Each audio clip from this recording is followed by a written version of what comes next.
हमारे उत्तर प्रदेश में एक बहुत बड़ा दलाल रहता है वसीम रिजवी नाम का। ये थोड़े थोड़े टाइम पे कुछ ऐसी हरकत करता है कि मीडिया में इसको सुर्खी मिल जाए।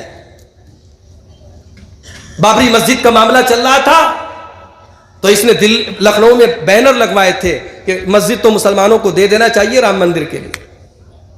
बहुत बड़ा दलाल है ये वसीम रिजवी।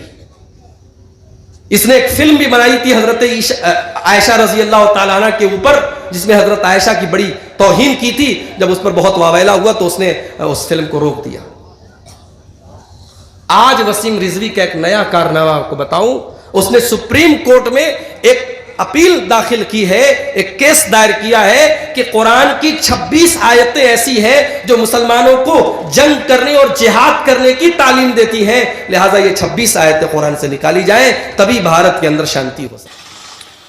कुरान के अंदर कुछ आयतें ऐसी हैं जो आतंक को बढ़ावा देती हैं, वायलेंस टीचिंग हम कहें उसको एक तरह से, वो कुरान के अंदर इस तरह की बातें हैं।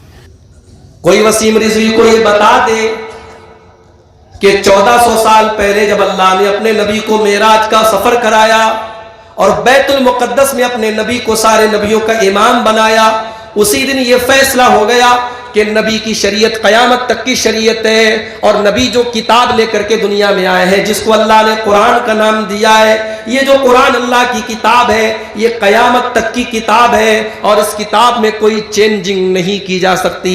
वसीम रिजवी के जैसे एक नहीं 1000 मक्कार किस्म के लोग पैदा हो जाएं, लेकिन कुरान के अंदर 26 आयतें तो छोड़ दो, एक आयत तो छोड़ दो, कुरान से एक हर्फ भी कोई निकाल नहीं सकता। कुरान को तुम कहां से निकालोगे?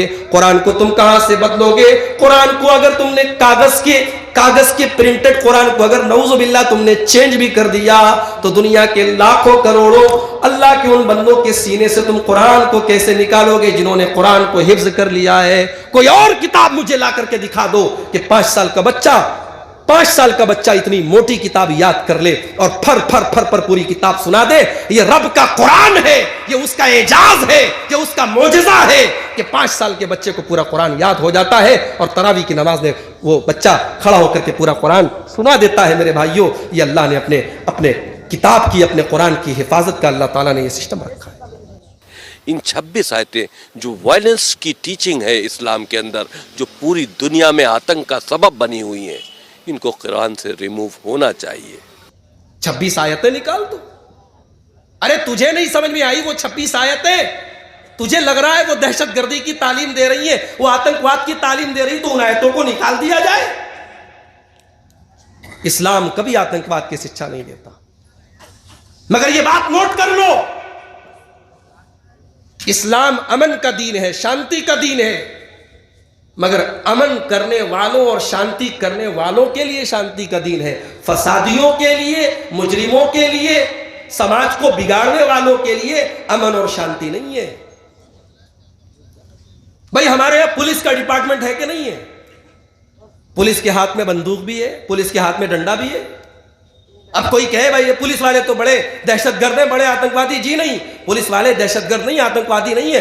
पुलिस का काम है कि क्रिमिनल और मुजरिम और अपराधियों के लिए वो सख्ती करे, वहां सख्ती की जरूरत है। हमारा भारत बहुत अच्छा देश है, हम शांति को पसंद करते हैं, अमन को पसंद करते हैं, मगर भारत की और नेपाल की बॉर्डर पर हमारे जवान बैठे हुए हैं, भारत और पाकिस्तान की बॉर्डर पर हमारे फौजी बैठे हुए हैं कि अगर सरहद के उस पार से कोई गलत हरकत हुई हम मुंह तोड़ जवाब देंगे। वहां शांति की नहीं, वहां जवाब देने की जरूरत है। इस्लाम ने जहां जंग की जरूरत है वहां जंग करने की तालीम भी दी है।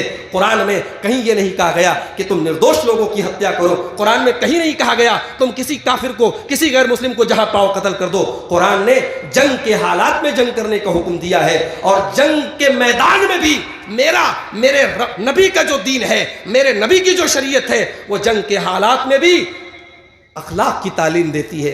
दुनिया वाले कहते हैं जंग के मैदान में सब कुछ जायज़ है, मेरे नबी कहते हैं नहीं, जंग के मैदान में सब कुछ जायज़ नहीं है। किसी बच्चे को कत्ल मत करो, किसी बूढ़े को कत्ल मत करो, किसी दरख्त को मत जलाओ, किसी पेड़ को आग मत लगाओ, किसी औरत पर हाथ मत उठाओ। जंग के मैदान में भी इस्लाम ने रिस्ट्रिक्शंस लगाए हैं, पाबंदियां लगाई है, इस्लाम ने नियम बनाए हैं। दुनिया में जंग का कोई नियम नहीं होता, मगर इस्लाम ने जंग का भी नियम बताया है मेरे भाइयों। तो वसीम रिजवी जैसे दलालों से के अपीलें दायर कर देने से अल्हम्दुलिल्लाह हमें पूरा यकीन और ईमान है कि कुरान के अंदर कोई चेंजिंग होने वाली नहीं है।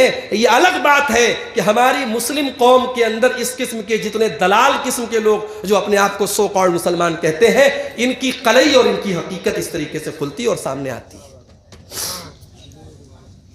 सारे नबियों की आपने इमामत कराई। जानते हो, किसी बड़े होटल में जाओ तो होटल में, बड़े होटल की बात कर रहा हूं, 5 स्टार होटल में आप जाएंगे तो होटल वाले आपको वेलकम ड्रिंक पिलाते हैं।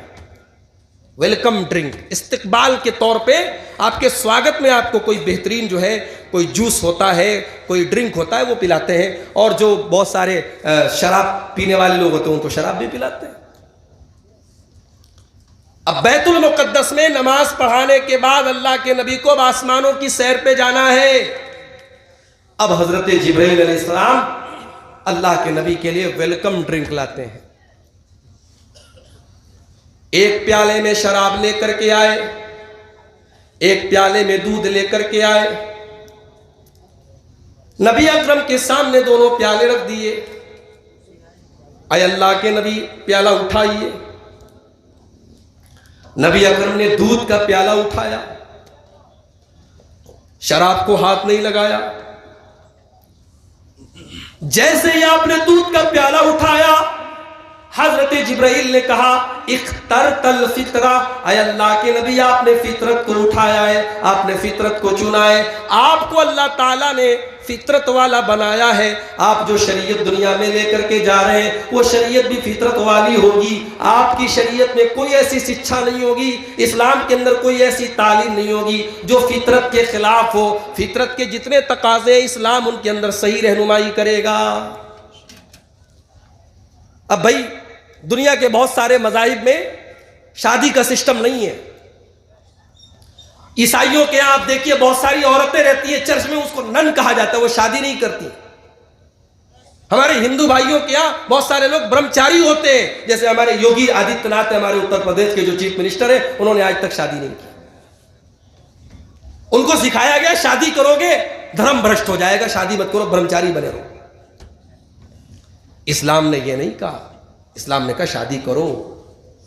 मेरे नबी ने शादी की, और कोई अगर ताकत के बावजूद शादी ना करे, इस्लाम ने इसको हराम करार दिया है। और नबी अकरम ने फरमाया फमन रगिबा अन सुन्नती फलैसा मिन्नी, निकाह करना मेरी सुन्नत है और मेरी सुन्नत को जो छोड़ेगा उसका मुझसे कोई ताल्लुक नहीं। आज इस पर भी हमें और आपको गौर करने की जरूरत है। लड़का जवान हो गया, लड़की जवान हो गई, फितरत का तकाजा है, दोनों को शादी की जरूरत है। हमने शादी को मुश्किल बना दिया, हमने फितरत के तकाजे के खिलाफ काम किया, हमने जहेज की रस्म लगा दी, हमने लेन देन की रस्म लगा दी।